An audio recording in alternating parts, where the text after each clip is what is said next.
Assalamualaikum warahmatullahi wabarakatuh. Alhamdulillah, alhamdulillah rabbil alamin. Wassalatu wassalamu ala asyrafil anbiya'i wal mursalin sayyidina Muhammad wa ala alihi washabihi rasulillah ajmain. Allahumma shalli ala sayyidina Muhammad wa ala ali sayyidina Muhammad. Bersyukur kita kepada Allah Subhanahu wa taala pada hari yang ke-7 di bulan suci Ramadan 1445 Hijriah ini. Kita masih dalam keadaan sehat walafiat dan kita dapat melaksanakan aktivitas kita, insya Allah sampai ke hari-hari yang selamat beri salam dan sampaikan pagi iman kita yang besar Muhammad Rasulullah Sallallahu Alaihi Wasallam dan Allahumma shalli ala sayyidina Muhammad wa ala ali sayyidina Muhammad. Bapak-bapak dan saudara-saudara, sedang salat subuh jika kaum muslimin yang hormati. Mari bersama-sama kita dengar kembali tausiah di bulan suci Ramadan yang masih akan disampaikan oleh Bapak Ustaz Akhir Ali Esnagi, yaitu menyambung tausiah yang tersampaikan waktu bisa kemarin. Pada Bapak kami persilakan.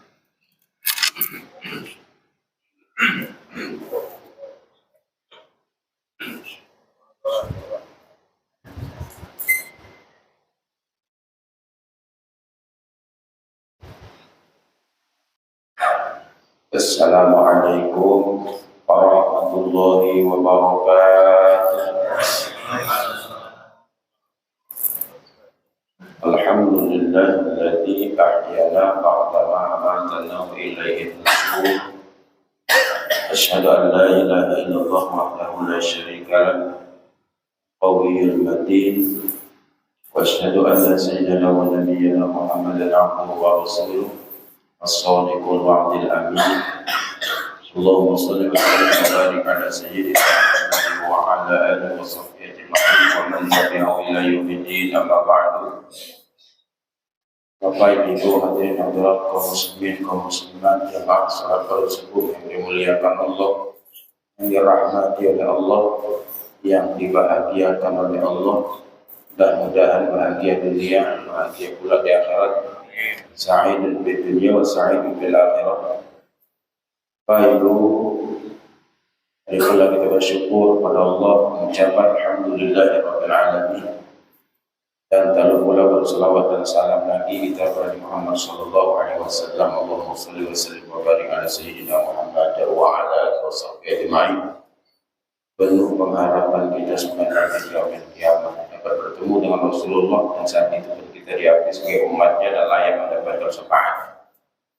Bapak Ibu yang saya hormati, subuh ini kajian kita adalah tentang menghindari dari perbuatan maksiat, karena Nabi Muhammad mengatakan syahrul Ramadan yutahhiruna minal ma'asi. Bulan Ramadan itu adalah membersihkan kita daripada maksiat. Maksiat ini ada dua dalam kitab Hidayatus Salikin: maksiat zahir dan maksiat batin. Kedua-duanya penting kita tinggalkan. Maksiat zahir itu yang nampak, yang dilakukan oleh anggota tubuh, mulai dari mata, tarik ke samping telinga, balik lagi ke depan mulut, turun ke bawah tangan, turun ke bawah lagi kemaluan, turun ke bawah lagi kaki. Jadi ada 7 anggota tubuh yang mesti dijaga. Dalam keadaan kita berpuasa, 7 anggota tubuh ini bila ingin mendapatkan puasa yang terbaik, mesti kita menjaga. Matanya hati-hati. Wan nasru bisyahwatin, memandang dengan menimbulkan syahwat. Puasa tidak batal, tapi pahalanya batal. Kemudian tarik telinga lagi. Ya, telinga dia ketemu pim. Meribah. Meribah, aku tidak meribah, cuma aku dekat situ, aku dengari. Berarti sama saja. Maunya kejauh dari situ. Kita berpuasa dengan meribah. Jadi bila kita meribah nanti malam, sama juga bunganya. Malam kita tunggu kata dia, nak buka. Tidak boleh juga. Kemudian mulut lagi, hati-hati nih. Satu kata yang keluar dari mulut ini pasti dicatat malaikat. Dalam surah Qaf ayat 18 kalau nggak salah, ma yalfizu min qawlin illa ladaihi raqibun atidun. Tak satu pun yang terlepas dari catatan malaikat setiap mulut kita berbicara. Hati-hati betul berbicara. Salah kita berbicara malah menerkam kita sendiri. Jagalah bicaramu, karena dari mulutmu akan menerkam dirimu sendiri. Apa istilahnya itu? Kalaulah kau berdiam emas, berbicara perak, maka kau pilihlah diam. Asal jangan diam menghadapi kebatilan. Tampak kebatilan diam, salah juga kita. As-sukutu 'alal batil, as-sukutu 'alal batil syaitanun akhraj. Diam melihat kebatilan, kau juga setan bisu. Kena juga kita. Kata Sayyidina Ali, batil dan betul itu memang banyak muka bumi ini. Ada yang batil, ada yang betul. Tapi yang dikhawatirkan melihat kebatilan, diam. Jadi mulut kita ini memang pilih-pilih mana kira-kira yang perlu dibicarakan. Kemudian lagi turun ke tangan. Tangan ini hati-hati ini berpuasa. Banyak kerja tangan ini. Semua kejahatan dari tangan. Ambilnya HP, macam-macam ke tangan. Dia kirim, dia WhatsApp, dia apa betul. Banyaklah namanya dari tangan ini. Gimana tangan Pak sini Pak? Ini palsu nih, tak apa-apa, tangannya lah. Bila ke atas banyak kata Abdul Somad, dan naik ke atas itu banyak. Ini tangan, hati tangan, banyak kejahatan lewat tangan. Kemudian ada lagi perut, di bawah perut, pahamlah kita di bawah perut. Bulan puasa dijaga. Dan itu kaki, kemana kita melangkah? Kita berpuasa, hati melangkahkan kaki, kemana tujuan? Itu namanya maksiat zahir. Tetapi maksiat batin lebih banyak lagi. Ada 10 macam.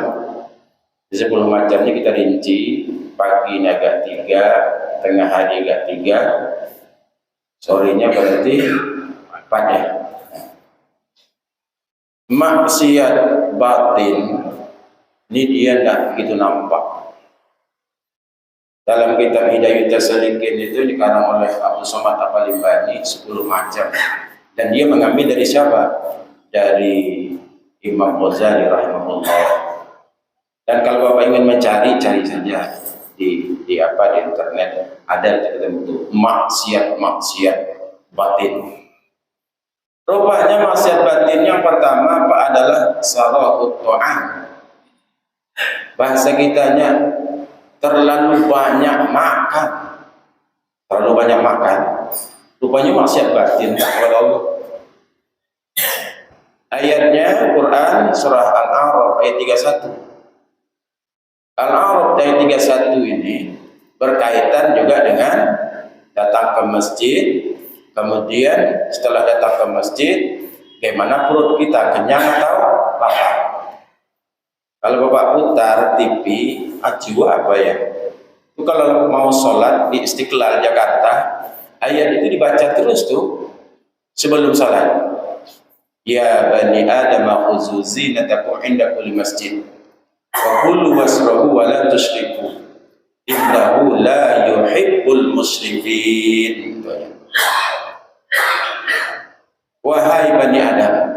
Bani Adam ini kita.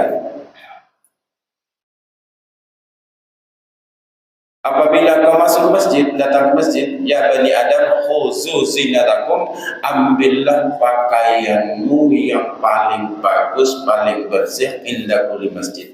Setiap engkau masuk ke masjid, cari baju yang paling bagus.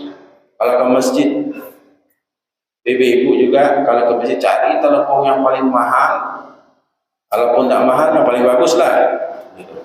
Laki-laki gitu juga. Jangan samakan dengan tempat lain. Kalau masuk ke masjid, itu perintah Allah. Karena ini adalah tempat suci. Melangkahkan kaki itu pun beratur. Iza dakhala ahdukumul masjid falyaqul Allahumma ftahli abwaaba rahmatik. Apabila kau masuk ke masjid, bacalah dengan bacaan doa. Wa iza kharaja, kalau kau keluar, falyaqul, maka katakanlah Allahumma inni as'aluka min fadlik. Masuk ke masjid. Kemudian berikutnya ayat itu wa kulu washrabu, makanlah dan minumlah, wala tusrifu, jangan berlebihan. Innahu la yuhibbul musrifin. Allah tidak suka orang yang berlebihan. Jadi kategorikan orang makan berlebihan ini termasuk bermaksiat batin kepada Allah. Dia tak nampak itu karena masalahnya nafsu. Lalu apa kaitan aku bermaksiat makan banyak itu? Ngantuk, Pak. Dia makan banyak itu ngantuk. Nanti pas masuk ke masjid, orang sholat atau dengar orang ceramah, kata dia, ini apa yang disampaikan? Karena dia perutnya itu kenyang. Tak boleh banyak kenyang. Nah, makanya bulan puasa pas betul kita mensedikitkan makan. Berbuka jangan terlalu banyak, makan sedikit aja. Nanti itu kuat kita untuk maghrib, kuat kita untuk sholat tarawih. Ya kalau sudah banyak makan tadi kan enaknya urat ini kan kendur perutnya, urat perut kencang, urat mata kendur, bawaannya ngantuk. Itu tanda habis ya Pak? Ya, ya. Jadi kalau habis kita tutup, ya kan? Sarahut ta'am. Jadi jangan kita banyak posisi makanan. Yang kedua, sarahul kalam. Itu masuk maksiat batin rupanya. Banyak bicara itu juga maksiat batin. Banyak bicara yang macam mana? Banyak bicara yang tak ada manfaatnya. Dalam Al-Quran surah An-Nisa 113 apa kata Allah? La khaira fi katsirin min najwahum illa man amara bi shadaqatin aw ma'rufin aw islahin bainan nas. Tidaklah kebaikan orang yang banyak bercakap-cakap, kan? Illa kecuali man amara bi shadaqatin. Kecuali bicara kita itu mengamarkan orang bersedekah, menyuruh orang bersedekah. Bila menyuruh orang satu, balik awak tiga. Orang disuruh sedekah awak dah. Ini kena juga awak. Sedekah. Sedekah dua, ada sedekah wajib, ada sedekah sunat. Sedekah wajib yang dihitung per tahun. Tak dihitung per tahun, per bulan. Zakat provisi gitu kan, dihitung. Sekarang kan sudah ada tuh badan yang bertanggung jawab, Basnas, diantar ke situ. Di masjid gimana Ustaz? Itulah di masjid kadang-kadang yang tukang audit itu tak ada Pak. Kalau di masjid ini, saya kan sering juga ikut tuh, ambil zakat. Kan baru malah, biar setiap waktu kuliah dulu, biar setiap Idul Fitri, tidak ada tanggung jawab Pak. Itu terserah ketua aja tuh Pak. Benar, tidak ada yang auditnya. Sikat-sikatnya diam aja lah, tidak ada masalah. Coba kalau di Basnas tuh, diaudit, sesalah pimpinannya, diikat tangan atau audit. Kadang membaginya juga kalau di masjid bertengkar. Itu kan tak dapat Pak. Dia kan kaya. Mana Pak? Itu harus dapat Pak katanya. Karena ada di situ orangnya, koleganya, itu harus dapat. Dia susah Pak. Susah apa kamu bilang? Dia punya mobil, itu rumahnya nyewa katanya. Punya mobil, rumah nyewa, itu miskin tuh katanya Pak. Padahal sewa rumahnya 60 juta setahun. Miskin katanya tuh. Akhirnya kan bingung. Jadi kalau ke badan yang benar-benar bertanggung jawab itu dia, ya, pertama bertanggung jawab. Coba. Jadi adalah yang kedua, sarahul kalam boleh mengamarkan bersedekah. Illa man amara bisedaqatin au ma'rufin, atau bicara yang baik silahkan banyak. Mana contohnya? Menyampaikan tausiah agama itu ma'rufin. Yang ketiganya au islahin bainan nas, atau mengislahkan di antara manusia. Ini orang nih tak berteguran lama nih, kita mengislahkan, mendamaikan. Ini boleh banyak bercakap kita. Si anu tuh lama tidak berteguran dengan kau. Oh, dia tuh gini. Kata dia, aku rindu dengan engkau. Dia sampaikan kepada saya. Aku lama tak ngomong dengan si anu. Kita ngomong pula dengan si anu. Si anu lama tak ngomong dengan engkau. Perbaikan aja lah kita. Macam-macam kita olah supaya orang ini berbaikan. Boleh. Namanya islah bainan nas. Berteguran ini, apalagi kalau satu tempat, satu masjid, satu kantor, satu organisasi, kalau ada tak berteguran lebih 3 hari 3 malam, hari yang ketiga itu maksudnya haram. La yahillu, tidak halal bagi seorang muslim membaikot kawannya, temannya lebih 3 hari 3 malam. Nah, jadi yang kedua, sarahul kalam, orang yang banyak bercakap tapi cakapnya yang tidak manfaat adalah juga termasuk maksiat batin. Tambah satu lagi Pak, satu kesian Anda. Kemudian yang ketiga ghadab. Nah, ghadab marah yang tidak ada alasannya, marah-marah. Maka kata Nabi, la taghdab wala jannah, jangan marah, kau adalah masuk surga. Di bulan puasa jangan marah-marah. Memang tak boleh marah Ustaz, ada saatnya boleh marah. Nabi pernah marah, bukan tak pernah marah. Malah Nabi ingatkan, kamu kata Nabi bila keluar kau dari Makkah, nanti ketemu dengan aku yang akan membunuhmu. Ini manusia yang sangat menyebalkan, namanya Uqbah bin Abi Mu'id. Silahkan Bapak baca sejarahnya. Bagaimana sebalnya Nabi melihat Uqbah bin Abi Mu'id itu, yang pernah meludahi Nabi, yang pernah memukuli Nabi, yang pernah menjerat leher Nabi, yang pernah menginjak Nabi, yang pernah Nabi sedang sholat diletakkan kotoran unta di atasnya. Kata Rasulullah, nanti suatu saat kau akan keluar dari kota Makkah bertemu dengan aku yang membunuhmu. Terjadilah perang Badar. Uqbah bin Abi Mu'id waktu itu tertangkaplah jadi tawanan di perang Badar. Maka kata Rasulullah, kan tertangkap juga engkau kan?